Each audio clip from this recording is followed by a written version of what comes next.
Hi everybody, it's Monday, April the 6th, and this is tonight's installment of Kitchen Wisdom. I guess today was the day that everybody, in a sense, went back to school, although they went back to school online, and with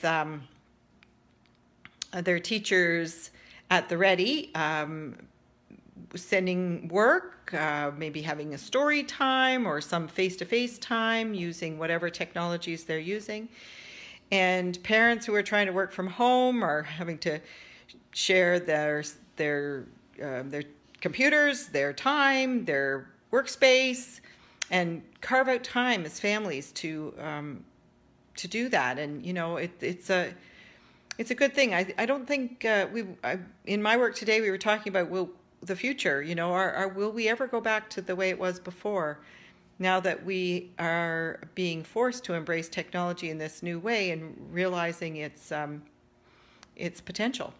So that's kind of cool, and that technology has allowed me to speak to so many of you night after night to talk about cooking and thinking about keeping ourselves really, really healthy in the, we'll say, hopefully unlikely event that we were, or someone you know was to catch this virus, if they have built up their health as much as possible with hydration, good food, exercise, and staying mentally healthy, then they've got a better chance of fighting off this horrible, horrible disease. I've been hearing how awful it is. Anyway, so tonight I thought we'd do some Moroccan cooking. And Moroccan is... Hi, Laura. There's Laura. Hi, Laura. Tonight I thought we'd do some Moroccan cooking. Unlike Italian and Mediterranean cooking, which is all about letting the ingredients, fresh ingredients, just shine, you know, just bring out their natural flavors, maybe a little bit of fresh herb, everything really, really fresh. Middle Eastern cooking, Moroccan cooking, is all about strong flavors, a mix of spices. Cooks in the Middle East really treasure their spice cabinets, and they build their own signature dishes. And you'll hear about different mixes that different cooks make, and that's their signature. Bob and I lived in the Middle East actually for 2 years in Kuwait back in the early 2000s, and so I gained an appreciation for Middle Eastern cooking. Hi, Janet. Nice to see you. But Moroccan is it's its own. It has its own very distinctive flavorings, and so I'm going to talk about that. Now, the three classic spices that are Moroccan are cinnamon, ginger, and turmeric. We looked in the spice cupboard tonight. Guess what I'm out of? Ginger. So I'm out of ginger. But I'm going to replace it with cardamom, because I did have cardamom, which is another sweet spice and is often used in this kind of cooking. So I'm going to replace it with that. And then I've added some cumin, because that's very typical as well. And we are going to use some coriander, because I don't have any fresh cilantro, which is the same plant. Fresh cilantro would go in at the end, and I don't have any. We're doing the make-do thing. So we're going to use... the Moroccans also add a little bit of sweetness. Very often they use preserved lemons. I don't have any preserved lemons. I have fresh lemons. So we're going to add a little bit of lemon. They add apricots, dried apricots, dates, raisins, sometimes orange segments. They love fennel. Fennel's another ingredient that's used a lot in Moroccan cooking, and couscous is very common as the starch. So that's what we're going to work with tonight. And I'm going to come into the kitchen now. I'll just show you a couple of things I've got ready. So like I said, I had cinnamon, that's pepper and salt, coriander, ground turmeric, ground cardamom, and so I made myself a little, and salt, and I made a little spice mix for myself, a teaspoon of each thing in there. Can you, oh, wait a second, I'm not very good at this. Bob's better at this. A teaspoon of each thing in there. And I'm going to put half into my chicken pieces. Bobby, I think you better come and film me now. Yeah. Okay, so I'm just going to turn around and let Bobby film. Hello, everyone. Can you see me okay? I can. I don't know if they can, but I can. So. Okay, so I'm going to put half of it into some boneless chicken breast that I've chopped into 2 bite-sized chunks, about half of it in there. And I'm going to keep the other half for the couscous. Just get a spoon. And I'll just mix that around and let that sit in those spices for a few minutes while I get the couscous ready. So we're going to do this in a few minutes. So we'll just do that there. Over here as well, they also put nuts into things. Oh my goodness, pistachios, almonds, lots of kinds of nuts. So I've got a few almonds. All nuts are better if you toast them a little bit, and they're best done in the oven, not on top of the stove. So I've got that at 350. I'm going to put them in there. I'm going to keep an eye on them because nuts can burn quickly, but keep an eye on them, okay? So we're going to start the couscous.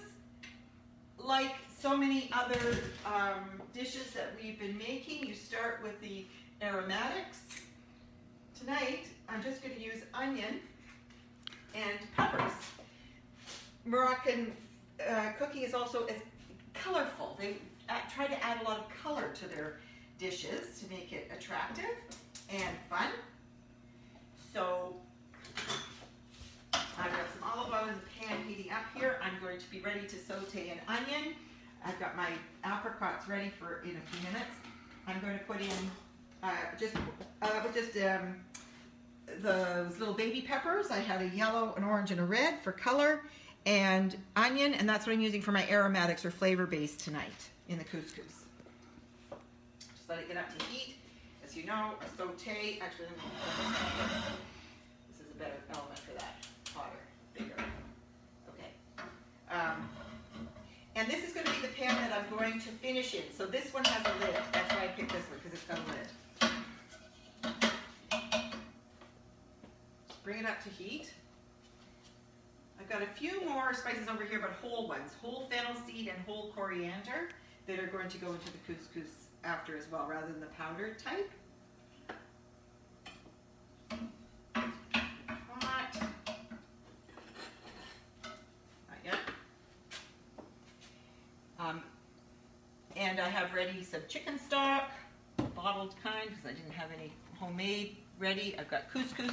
It's varying kinds. This is a Middle Eastern one. I think it's from Palestine, actually.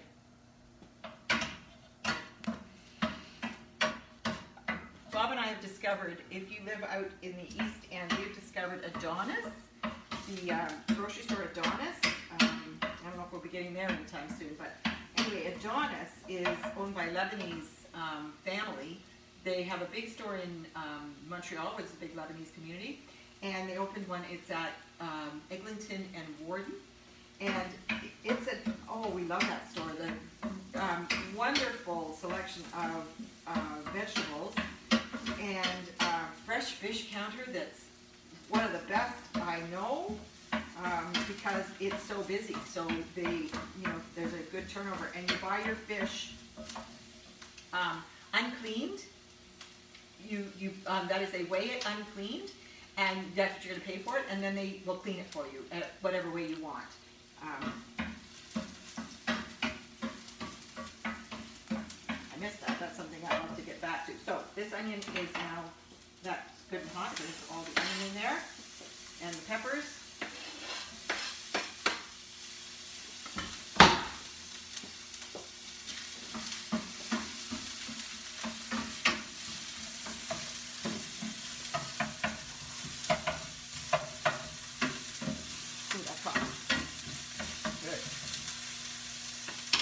Going to get my the rest of the spices that I mixed up, because like I said, I want to spices this type need blooming in hot fat before the liquid goes in. Actually, I might wait on that because I think I'll do the couscous first. So I'm going to do a cup of couscous to 2 cups of water, usual sort of ratio, or 2 cups of stock.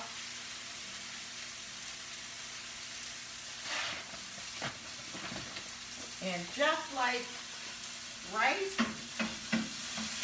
start it in the hot pot.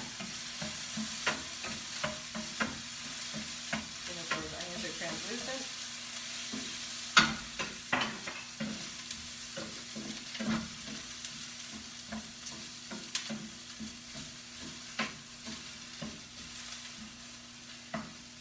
If you've been watching these videos, you can see that the method is so similar.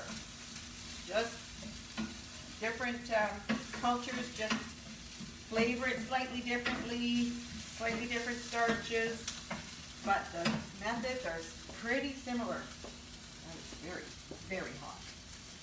Enough around the side there. Okay, now I'm going to put those spices in there. There's salt in there too, so I already know I have salt in there. Bloom those spices. Oh, good smell, eh? You smell that? Yes, I do. Ooh.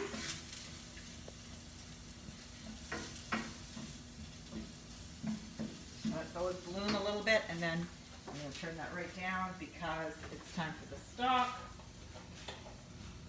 2 cups of stock. Well,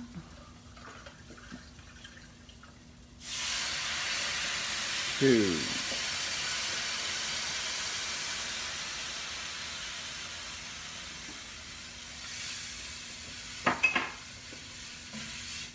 See how yellow it is? That's the turmeric. Turns it very yellow. Okay. Like I said, I want to put in a few whole spices while we're at it. I'm going to put in a few whole. Whoops, that's too many. A few coriander seeds and a few fennel seeds. I love a fennel salad with this. I wish I had some. I would make a fennel salad to go with this. That would be delicious. That's too many. I'm just going to put them over here for now. All right. And let's check the nuts. Yep, they're doing quite well. I'm going to bring those out because I'm going to let them cool because then I'm going to chop them to add at the end.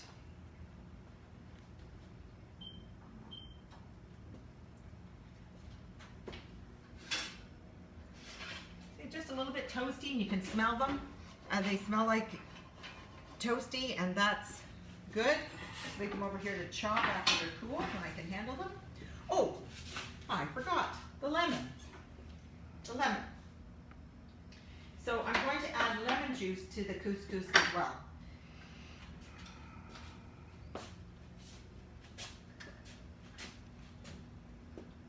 Might keep the other half to flavor it right at the end.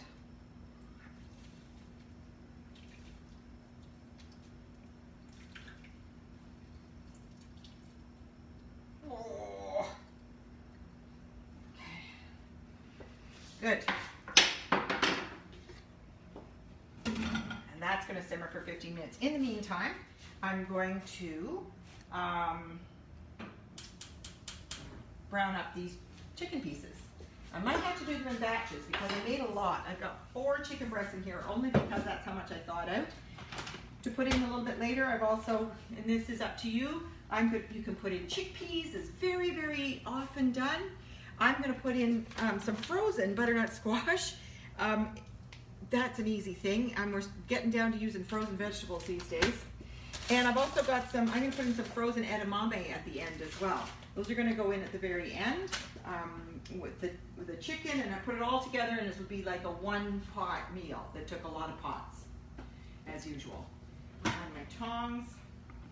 Make a great sort of a lunch to have leftovers at work for people who work outdoors, indoors or whatever. We'll make a nice lunch yeah. on the patio, and it will be just as good cold as hot.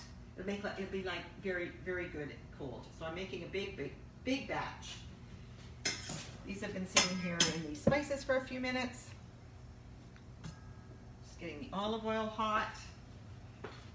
I'm going to have a plate ready to put them on as they're done, because I'll have to do them in batches. Just like when we were making beef stew, we don't crowd the meat if you want to brown it. So if you have to do it in batches, that's what you do. You do it in batches so that it doesn't start to, the liquid that comes out of it is not so much that the meat starts to boil. Maybe do one more in there.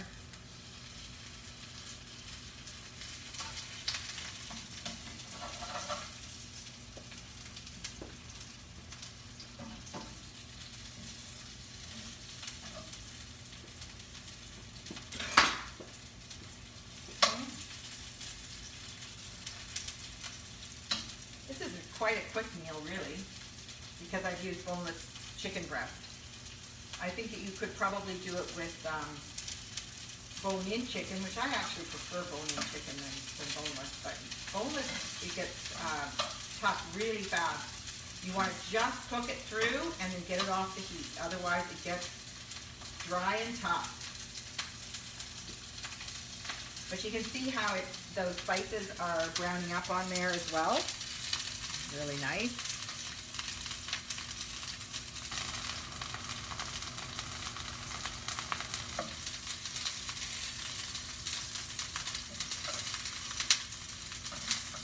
Okay, so there isn't much more to do to explain, so I'm just going to brown up all of that chicken. When this is done in about 15 minutes, I'm going to toss together.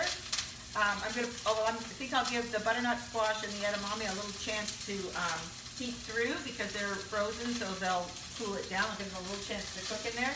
I'll add my chicken pieces. I'm going to add over here some chopped almonds, some chopped apricots. Maybe I'll put even a few more than that. And a fresh squeeze of lemon. Taste it for salt. Make sure it's got enough salt and pepper. And you'll be done. And that'll be our dinner tonight. How's everybody doing today? I do want to ask, I think, can I just talk to everybody? Yeah, please do. No, look at me this way. Oh, yeah. Thank you. One of the themes of that's going on at my work, actually, I work in higher ed, is that at least in the present moment, and maybe it will last, is that we've moved into a culture of caring that is new to us. It's not to say that in higher ed we never cared so much about our students, but it's come to a new level where we put it front and center in our thinking. That that we can't allow anybody to fall through the cracks and mentally, in their mental health, and that we all have a role to play in ensuring that our students and our colleagues, all our professors, our advisors, everybody is doing okay. And we can help to ensure that they do just in the act of caring. The smoke alarm. All right. I'm going to say good night while we get the smoke alarm dealt with. You know what we're doing now in terms of this chicken, and remember to put your fan on so you don't have the smoke detector go off. Now you have to get the ladder and turn the smoke detector off, Bob. God. Anyway, thanks so much for caring about me. I care about you, all of you, so much. And remember that we have to reach out to one another whenever we're feeling overwhelmed or sad or scared. That's the ticket. Okay? And I love you, and I hope you make Moroccan chicken because it's really good. Okay? Good night, everybody. Love you.